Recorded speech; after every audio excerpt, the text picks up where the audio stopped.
խնդիրներ ունես եւ աղոթքիդ պատասխան չկա, հիշիր մեկ բան, որ Աստված միշտ քո կողքին է եւ քեզ սիրում է։ Եթե այսօր պարտվել ես, ինչ որ վիճակից մեղքին ես պարտվել, այսօր հավատա մեկ բանի, որ Աստված քեզ սիրում է։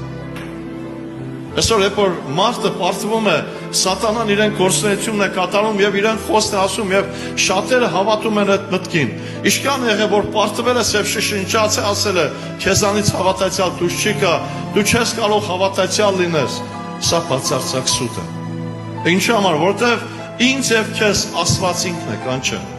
Եթե կանչել է, գիտի որ ես եւ դու կարող ենք։ Հիշում եք, Միքիա Մարգարիտյան 7-րդ գլխի 7 համարի մեջ գրված է. մի ուրախանարին վրայովին թշնամի, թեև ընկնեմ, վեր կկենամ, թեև խավարում նստեմ, Տեր ինձ լույս կլինի։ Պարտվել ես, դու տիրոջն ես։